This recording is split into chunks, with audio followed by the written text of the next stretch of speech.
Welcome back to the Forensic Detailing channel, guys. Now, sorry if I sound like Barry White again. I've got another chest infection. I just got rid of one and it's gone, and I've got another one in there now, and I can... It's not nice, you know what it is. Anyway, I'm bringing you in here on some live testing. So this is the first chance I've got to get all of these products out onto our test dashboard, the Forensics Acme dashboard. And I just want to get your opinions on finish. Now, I'm not going to do my official judging on this till tomorrow. They've had about an hour on this panel, but I'll just leave them all overnight because some of them are, you know, these two are sort of ceramic-y ones, so you want to give them time to reach a better cure level, don't you, really? So we'll leave those. But essentially, they're all dry now. And I just want to get your thoughts on it. And it's going to be difficult for you to see entirely what I'm seeing. So down here we have no product, and here we have product. And when I take this tape off, it will give you a much better comparison. But you can probably just see the difference between unapplied and applied. Now the Carpro, if I get a light on it, for me, has a nice level of satin sheen that's quite high. It's above average in this test, and that was applied at 1:5, which is the interior ratio. Good sheen. The Gyeon Preserve is very similar actually. And again, they both just have a nice sheen to them compared to when there was nothing applied. Now I go over to the next two, and these two I'm a little bit disappointed in because, well, it depends on what you want from a dressing, but they alter the finish not a lot. Really very subtle. There's a little bit of darkening from the turtle wax. I can see, like when I peel the label back a little bit, and I've used this a lot of times. It is a subtle dressing, but when I'm comparing them, I'm looking for it's an opportunity to wow me. And these two, Koch and turtle wax, haven't wowed me and haven't done enough on that panel to even know they're really there. And if we go on to the Autoglym one, this is the first one that wows me. You probably can't see it as well as I'm seeing it, but it's rich and it's dark and it's really satiny, and it's got a lovely new look to it, and it's really different from before I applied it, much more so than like the turtle wax. So the Autoglym's really noticeable, you know, as a dressing on there. You can see that darkening effect, can't you? Which is kind of what you want, don't you? You want to know it's been dressed and something's changed and it's really freshened it up. Or do you? Or do you, if you've got an amazing car and you don't want to alter the finish, but you're buying into the fact that these are giving you some form of UV protection or whatever? So I don't know. Horses for courses. But I think in this video, when I'm judging the quality of the finish, I'm looking at the quality of the finish. I think I'm just going to have to keep it really simple. I think now I come over to the next set, and I'm pretty impressed with the 303 Aerospace. It's not quite as glossy as the Autoglym. It's hard. Again, it's probably hard for you to see that on camera, but not far off it though. It's got a good level of sheen to it. It's nice. It's consistent as well. I'm pretty impressed with the 303. It's darkened the panel off as well. I think that's done a good job. The Soft99 is similar to the 303. I think it's a little bit more glossy, but perhaps a little bit more prone. It's not patchy, but I can just see some little bits down there that aren't as consistent. It does take a bit longer to apply as well, but very similar. If I have a little sneaky peek under the gaps, both of these have done a real good job of darkening off that finish. So you know these two are on there. They're not the best. I still think the Autoglym is better, but they're not far off it. They're very good. Next is the Meguiars. This is the shiniest in the out of all of them. Here's the interesting thing: is it going too far with the gloss? You know, the Meguiars product claims it's there to add shine. It says it will add shine. You can make it. You can put loads on, and you don't buff it if you want more shine.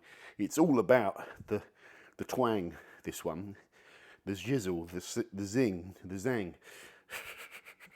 But it might be too much for some people.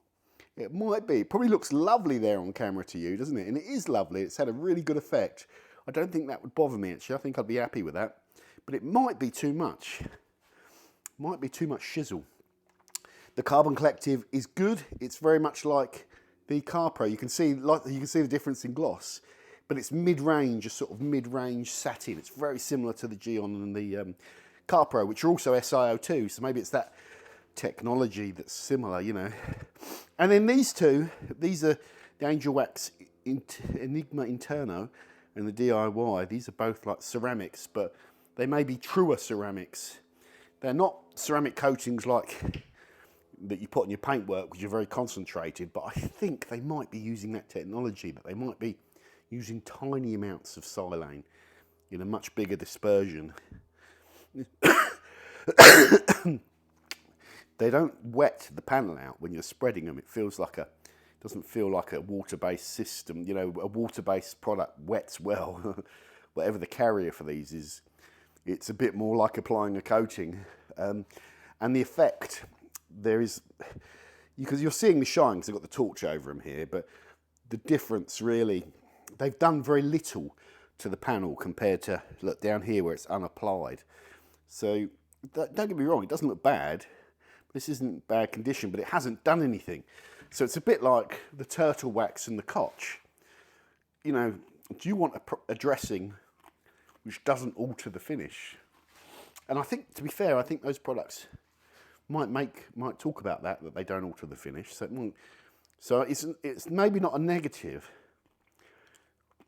but I've got to think how I'm doing this test, and is a desirable characteristic of a dressing that you're using on cars some sort of rejuvenation or improvement, you know, or is that going into the area of trim restorers and, you know, that sort of stuff? But no, I don't think it is, because the way I see it, this is the same age as my Golf, it's the same interior as my Golf outside. When I put something on, I want my dashboard to look like it's like rich again and brand new and it's been rejuvenated. I don't want something that's just, I can't even tell it's on there.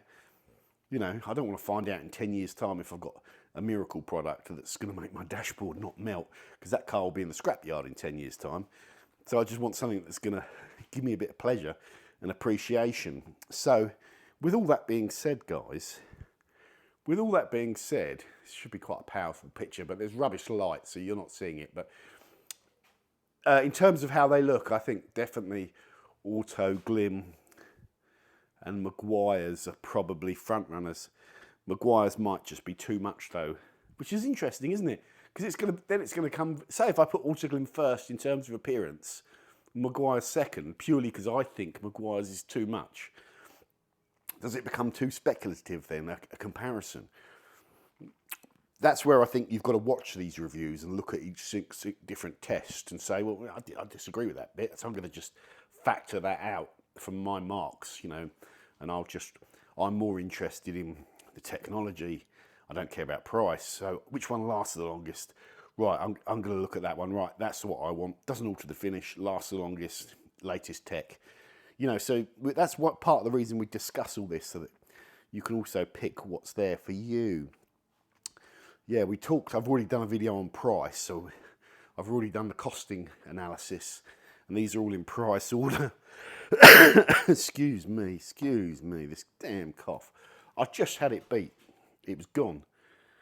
It was gone. Is that my missus? Sue? No, I just had it beat. And I felt better, and I had to go to a concert to watch my daughter dance. And someone was coughing all over me. That's what's giving it back to me. So I start getting angry when I think about it. I hate going to crowded places because you always get everybody else's germs. I'm a germaphobe. Anyway, get on with it, you. So I'm going to have at least another week, maybe 2 weeks of coughing my guts out again now. And I've got to crack on with this test. So that's okay. As I go through this, that set of sheets behind is my notes. I'm making notes. Sorry about the coughing, that sound horrible on the audio. I'm making notes on things like scent. When I apply them, some of them leave a concentrated, heavy white film that does melt into them and does fade away, but you need to be careful with it. And some of them are crystal clear, you know. So I make notes on that. I make notes on scent. Some of them are unscented. Some of them, it's normally the big boys actually, the Meguiars, the Autoglyms, not exclusively, the turtle waxes. Those three definitely did it. Some of the other ones did it as well. They put scent in them because you're using them inside the car, so you don't want an industrial solventy smell or murky, silicone-y, watery smell. You want a fresh smell. So the experienced companies that have been around for a while tend to do that. Although you could argue these companies have been around for a while. They don't do it because they don't want to interfere. But I don't know. All of this goes through my head. Some products already have got lots of negatives against them. The DIY details there's no overlooking the price. There's no overlooking that price point. Price is really going to be a problem with this product. And I just wish they could get the price down, because you want all of these, you want all of these businesses to do well and sell all of these products and people to have their fans and, they sell them. You want these guys to sell, but I just can't see it selling here in the UK. £46 a bottle or whatever it is, £99 a litre. Not when you can have £3.78 a litre from a credible brand like Carpro. That's not a wholesale kind of cheap chemical seller, is it? That's a premium coating brand that doing it at that sort of price. So yeah, these things always go through my head. So these ones have got a tall order to catch up. Yeah, so I've just taken a step in the direction of, getting some of my testing done. So costing will be done. I will take darkness readings, meter readings on all of these tomorrow at the same time, so in the afternoon. We'll get a base control over here, and then we'll meter them all, and we'll get some data on which ones have darkened off the thing, which is one aspect of surface appearance. We could measure them for gloss, but that surface, I don't think it's going to give us good readings. I think the Gyeon photometer is good at measuring gloss between sort of, 20 units, maybe even a bit higher. I use the 20-degree one. It can do 60-degree gloss, so it can cope with a lower gloss reading. But I think these gloss readings are going to be so low. I don't know, actually. I'll try it because the silicone or the surface, the material on the surface is making gloss. So yeah, we should be able to measure it. So why wouldn't we? We'll see though. If there's tons of inaccuracy on each bit, then it's probably not worth doing. That's the killer. So if we get consistency of readings, then it's probably a worthwhile test. What else do I need to do then? I need to have a way to try and see.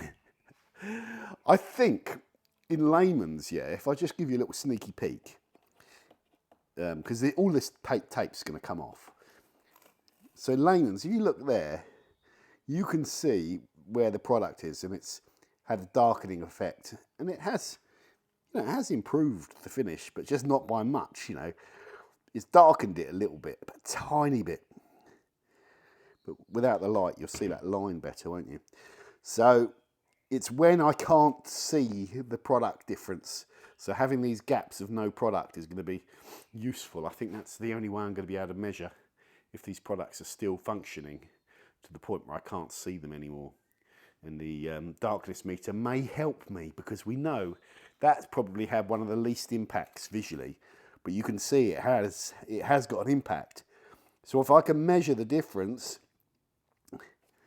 God damn it, Jim. So good Star Trek. Get your tricorder out. It's life, Jim, but not as we know it.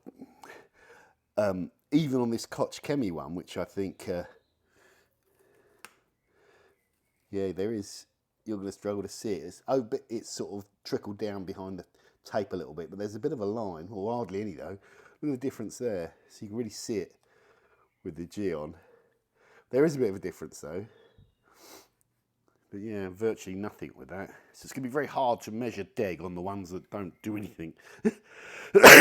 Excuse me, it's damn cold. Interesting, isn't it? There's another thing that I wanted to get off my chest, not this cold. the Emperor's New Clothes discussion, which I've mentioned a few times over the years with detailing, is especially relevant. Get one of these Jackmans in my chest. Get a Hugh Jackman in you. Sorry. The Emperor's New Clothes. So when you get a product that doesn't alter the finish, but makes claims about it protects UV, it does this, and that provides a durable dust repellent layer that, you know, makes your surface less prone to being damaged over the years, but it doesn't alter the finish. How do you know if it's actually doing anything? And that's where I go back to, brands should really, with products that are this expensive, especially, you know, going back to the DIY detail and the Angelwax, I'm losing my voice. When they're that expensive, I almost wish as a reviewer or as a customer, perhaps as a customer less than a reviewer, that they had independent testing. And you could go and have a look at the results of that independent testing, especially on things like UV protection and that. I'm not so sure about all that. I mean, UV protection is real, isn't it?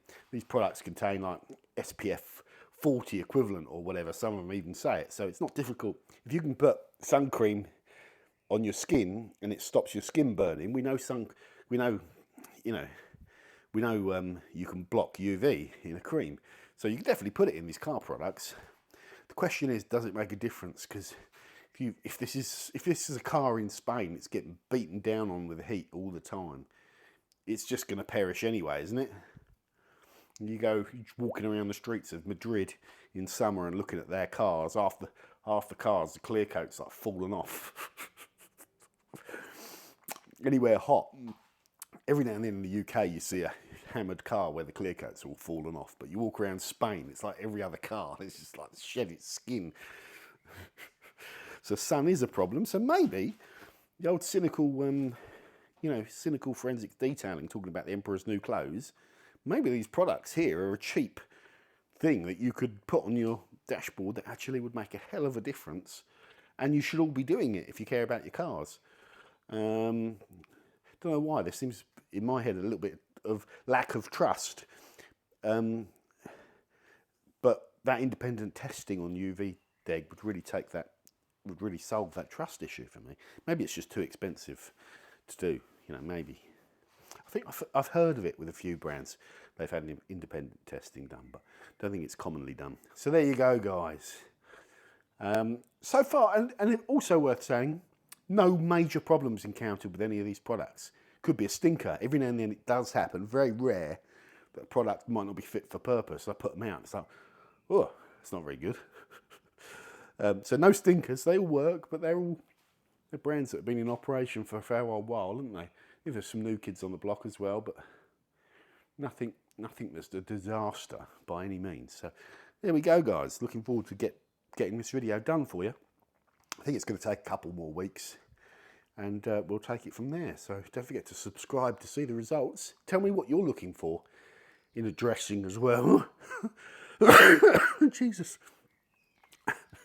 And put in the comments what your favourite dressing is and why, and what other products you would have loved to have seen in this test. It's always interesting, isn't it? 11's about all I can cope with. It's a lot. It's a lot. But I'm always interested, so tell me what you like and what you would have seen. What's the genre? Really, dressings for the interior, but they can be versatile. They can be used on leather. They can be used on engine bays. They don't have to have that criteria, but it's desirable. But primarily, a dressing for your dashboard and door cars and all that sort of stuff. Let me know. Adios. Bye for now. Doug.